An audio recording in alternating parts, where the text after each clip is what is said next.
വൈദികനായതിനു ശേഷം ഞാനും എൻ്റെ സുഹൃത്തുക്കളായ വൈദികരും കൂടെ ഒരു ധ്യാന കേന്ദ്രത്തിൽ കുമ്പസാരിപ്പിക്കാൻ പോകും. ഏതാണ്ട് ഒരു 10 വൈദികരിങ്ങനെ നിരന്ന് നിൽക്കുന്നുണ്ട്. അപ്പൊ എൻ്റെ സുഹൃത്ത് വൈദികന്റെ സഹോദരി ഒരു ബഹുമാനപ്പെട്ട സിസ്റ്റർ. ഈ സിസ്റ്റർ ഈ സഹോദരന്റെ അടുത്ത് കുമ്പസാരിക്കാൻ മുട്ടൂത്തിരിക്കും. ചേച്ചിക്ക് അറിയത്തില്ല ഉള്ളില് ആങ്ങളച്ചക്കനാണ് ഇരിക്കണേ.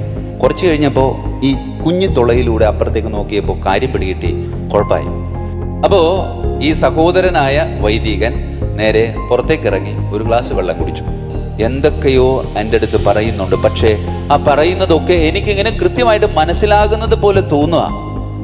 അതിനുശേഷം അവര് കുമ്പസാരക്കൂട്ടിൽ നിന്ന് ഇറങ്ങി പോകുമ്പോൾ അവർക്കുണ്ടാകുന്ന ഒരു ദൈവാനുഭവം എന്നെ കൂടെ ഒരുപാട് ദൈവാനുഭവത്തിലേക്ക് കൊണ്ടുപോയി എന്നാണ്. പ്രിയമുള്ളവരെ, കുമ്പസാരിക്കാറുള്ളവരാണ് നമ്മൾ ഓരോരുത്തരും. നന്നായിട്ട് കുമ്പസാരിച്ചിട്ട് എത്ര നാളായി എന്നൊന്ന് പരിശോധിക്കുന്നത് നല്ലത്.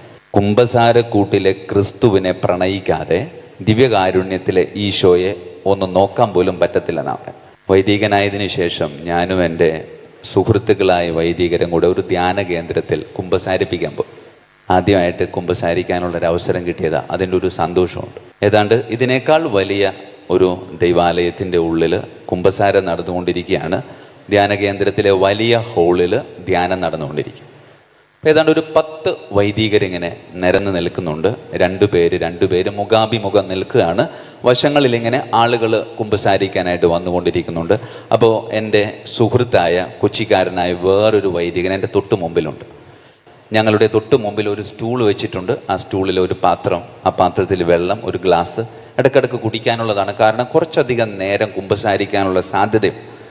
അങ്ങനെ ഞങ്ങളിങ്ങനെ കുമ്പസാരിക്കാനിരിക്കുമ്പോൾ ഇടയ്ക്കിടയ്ക്ക് ഞങ്ങളിങ്ങനെ നോക്കും. ഞങ്ങൾ ചുറ്റുപാടും നോക്കും. കുമ്പസാരക്കൂടിന് ഇരുവശങ്ങളിലും 2 തട്ടിക നമ്മൾ വെക്കാറുണ്ട്. സാധാരണ വലിയ കുമ്പസാരക്കൂടിലാണെങ്കിൽ അതവിടെ തന്നെ ഉണ്ടാകും. അതിലിങ്ങനെ തുളയിട്ടിട്ടുണ്ടാകും. അത് പരസ്പരം അങ്ങോട്ടും ഇങ്ങോട്ടും പറയുന്നത് കേൾക്കാൻ വേണ്ടിയിട്ട്. അപ്പം എൻ്റെ സുഹൃത്ത് വൈദികൻ്റെ സഹോദരി ഒരു ബഹുമാനപ്പെട്ട സിസ്റ്റർ.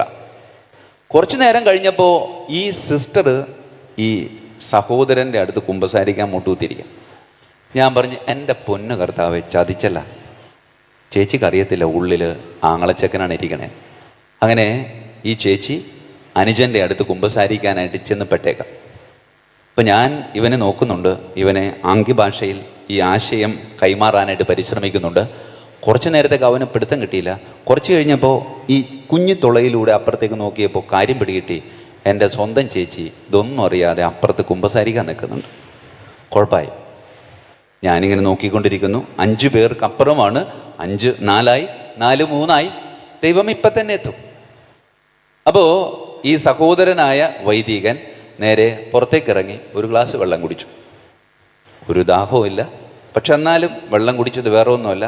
എൻ്റെ പൊന്നു ചേച്ചി ഇതിൻ്റെ അകത്തിരിക്കണത് വേറെ ആരുമല്ല, അത് ഞാനാണ്. വേണമെങ്കിൽ കണ്ടോ. അങ്ങനെ തിരിച്ച് അകത്തേക്ക് കയറി നോക്കിയപ്പോൾ ചേച്ചിക്ക് മാറ്റമില്ല. ദൈവമേ, ഇറങ്ങിയപ്പോൾ ചേച്ചി പ്രാർത്ഥിക്കുകയായിരുന്നെന്ന് തോന്നുന്നു. ചേച്ചി കണ്ടിട്ടില്ല. അപ്പം ഞാനും നോക്കുന്നു. ആകെ പ്രശ്നമാണ്.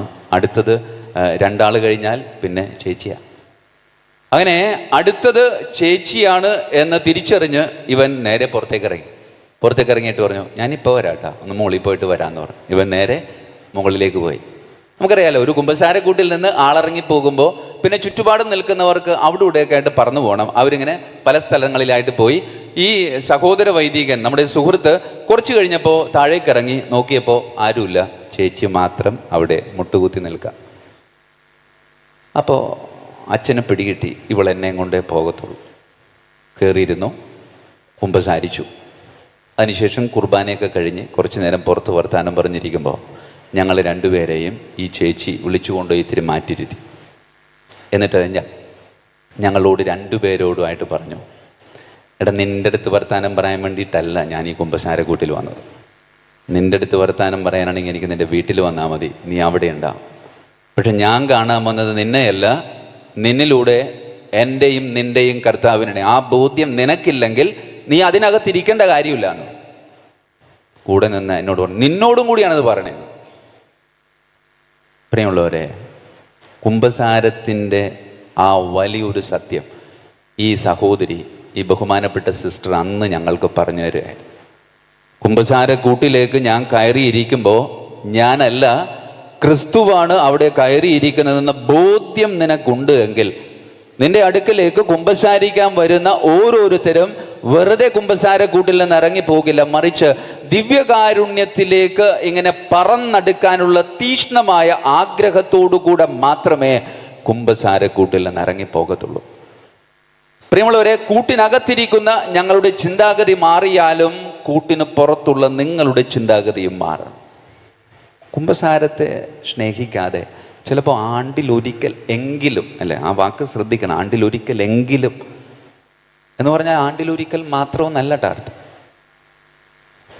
ചില ദിവസങ്ങളിൽ എൻ്റെ അടുക്കൽ വന്ന് ആഴ്ചയിൽ കുമ്പസാരിക്കുന്ന ചില വ്യക്തികളും, അവർ വെറുതെ ഞാൻ കുമ്പസാരക്കൂട്ടിൽ ഇരിക്കുന്നത് കൊണ്ട് വരുന്നതല്ല, അവരിങ്ങനെ വിളിച്ച് ചോദിക്കുക, അച്ഛോ ഉണ്ടോ? അപ്പം ഞാൻ പറഞ്ഞിട്ടുണ്ട്, അച്ഛൻ ഒന്ന് കുമ്പസാരിക്കും. അപ്പം നമുക്ക് പെട്ടെന്ന് തോന്നും, കഴിഞ്ഞ കുമ്പസാരിച്ചല്ലടാ നീ എന്നുള്ളിൽ തോന്നും. പക്ഷെ അങ്ങനെയല്ല, ആ സഹോദരൻ അല്ലെങ്കിൽ ആ സഹോദരി വന്ന് നമ്മളുടെ അടുത്ത് കുമ്പസാരിക്കുമ്പോൾ, പ്രിയമുള്ളവരെ, ആ സഹോദരിയുടെ അല്ലെങ്കിൽ കുമ്പസാരിക്കാൻ വരുന്നവരുടെ ചില ആത്മാർത്ഥത കാണുമ്പോൾ നമുക്ക് വല്ലാത്തൊരു ദൈവിക അനുഭവമാണ്. ഇതുപോലെ വല്ലാത്തൊരു ദൈവിക അനുഭവത്തിലൂടെ കടന്നു പോയിട്ടുള്ളൊരു നിമിഷമാണ്. ഞാൻ മലേഷ്യയിൽ ഒരു ദിവസം കുമ്പസാരിക്കാൻ വേണ്ടിയിട്ട് പോയി. അവിടുത്തെ അഭിവന്യ പിതാവ് കുമ്പസാരിപ്പിക്കാൻ വേണ്ടി എന്നെ കൊണ്ടുപോയപ്പോൾ എൻ്റെ അടുത്ത് പിതാവ് പറഞ്ഞൊരു കാര്യമുണ്ട്. ഡയസച്ച, ഈ ഇരിക്കുന്നവരെല്ലാവരും ചൈനക്കാരാണ്, ഒരൊറ്റെണ്ണത്തിന് ഇംഗ്ലീഷ് അറിയത്തില്ല. ഞാൻ പറഞ്ഞു, എൻ്റെ പൊന്നുപിതാവെ, ഞാൻ എന്താ ചെയ്യാം? ഒന്നും ചെയ്യണ്ട, നീയല്ല ആ കൂട്ടിൽ കയറുന്നത്, കർത്താവ്. നിന്നോടല്ല അവർ സംസാരിക്കുന്നത്, കർത്താവിനോട്. പ്രിയമുള്ളവരെ, ഞാൻ ആ കൂട്ടിൽ കയറി ഇരുന്നിട്ട് അവർ എന്തൊക്കെയോ എൻ്റെ അടുത്ത് പറയുന്നുണ്ട്. പക്ഷേ ആ പറയുന്നതൊക്കെ എനിക്കിങ്ങനെ കൃത്യമായിട്ട് മനസ്സിലാകുന്നത് പോലെ തോന്നുക. അതിനുശേഷം അവർ കുമ്പസാരക്കൂട്ടിൽ നിന്ന് ഇറങ്ങിപ്പോകുമ്പോൾ അവർക്കുണ്ടാകുന്ന ഒരു ദൈവാനുഭവം എന്നെ കൂടെ ഒരുപാട് ദൈവാനുഭവത്തിലേക്ക് കൊണ്ടുപോയി എന്നാണ് പറയുന്നത്. അതുകൊണ്ട് പ്രിയമുള്ളവരെ, നമ്മുടെയൊക്കെ ജീവിതത്തിൽ നമ്മൾ ചിന്തിക്കേണ്ട ഒരു പ്രധാനപ്പെട്ട കാര്യം എന്ന് പറഞ്ഞാൽ, ഈ അൾത്താരയിൽ അർപ്പിക്കപ്പെടുന്ന ബലിയിൽ നിന്ന് ഇങ്ങനെ ഒഴുകി താഴേക്ക് വീഴുന്ന കൃപ ഒരു തുള്ളി പോലും നഷ്ടപ്പെടാതെ അത് സ്വന്തമാക്കണമെങ്കിൽ അതിനുള്ള ഒരു ഒരുക്കം വ്യക്തി ജീവിതത്തിൽ ഉണ്ടാകണം.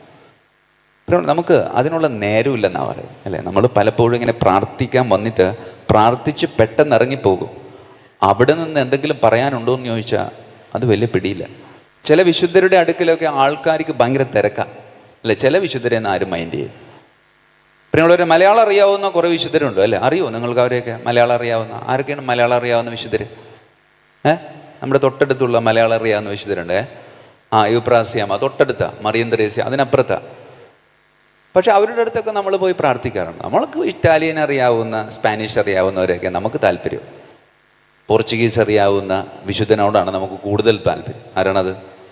അന്തോണീസ് പുണ്യാളൻ, അല്ലേ? അന്തോണീസ് പുണ്യാളൻ്റെ അടുത്തൊക്കെ വന്ന് പ്രാർത്ഥിക്കുന്ന കാണുമ്പോൾ നമുക്ക് തന്നെ ചിലപ്പോഴൊക്കെ സങ്കടം വരും. ഇപ്പോൾ നമ്മളുടെ സ്വർഗീയ 48 വയസ്സുള്ളൂ. ഞാൻ വിശുദ്ധ അന്തോണീസിൻ്റെ ദൈവാലയത്തിൽ ഇങ്ങനെ സേവനം ചെയ്തുകൊണ്ടിരിക്കുമ്പോൾ ചില അപ്പാപ്പന്മാർ, നല്ല പ്രായമായവരൊക്കെ അന്തോണീസ് പുണ്യാളൻ്റെ അടുത്ത് വന്ന് ഇങ്ങനെ പ്രാർത്ഥിക്കും. പുണ്യാളച്ച, ചെറിയൊരു നെഞ്ചുവേദനയുണ്ട്, ആശുപത്രി പോവാണ്, 70 വയസ്സ് പ്രായം ഉണ്ടാവും, ആശുപത്രി പോവാണ്, നോക്കിയേക്കണോട്ടാ. എന്നിട്ട് അവരങ്ങോട്ട് ഇറങ്ങിപ്പോവാ. അതിനുശേഷം പുണ്യാളച്ചൻ പറഞ്ഞത് ഞാനാ കേൾക്കണം. എന്താണ്? 35-ാമത്തെ വയസ്സിൽ തട്ടിപ്പോയ എന്നോടാണോ ചേട്ടാ ഈ ഒരു പ്രാർത്ഥന? എന്നെ സങ്കടപ്പെടുത്തരുത്. പ്രിയമുള്ളവരെ, നമ്മളിങ്ങനെ പ്രാർത്ഥിക്കാൻ വരുമ്പോൾ ഈ പ്രാർത്ഥിക്കുന്നതൊക്കെ എന്തിനു വേണ്ടി, എങ്ങനെയാണ് എന്നും പലപ്പോഴും നമ്മൾ ചിന്തിക്കാറില്ല. പ്രിയമുള്ളവരെ, പ്രാർത്ഥിക്കേണ്ടത് ഒറ്റ കാര്യം മാത്രമേ ഉള്ളൂ. അത് എന്തിനു വേണ്ടിയാ? ദൈവകൃപയ്ക്ക് വേണ്ടിയാ. അത് തന്നെ ആമുഖത്തിൽ പറഞ്ഞു. ആ ദൈവകൃപ സ്വന്തമാക്കാൻ വേണ്ടിയിട്ടാണ് ഈ ദൈവാനുഭവത്തിൻ്റെ ആലയമായ കുമ്പസാരക്കൂടിനെ ആഴമായി സ്നേഹത്തോടെ ചേർത്ത് വയ്ക്കണമെന്ന്.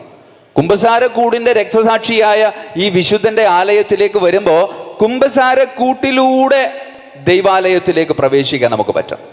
അങ്ങനെ കുമ്പസാരക്കൂട്ടിലൂടെ ഈ ദൈവാലയത്തിലേക്ക് പ്രവേശിച്ചെങ്കിൽ മാത്രമേ അതിൻ്റെ ഒരു കൃപ നമുക്ക് സ്വന്തമാക്കാനായിട്ട് പറ്റത്തുള്ളൂ എന്നാണ് പറയുന്നത്.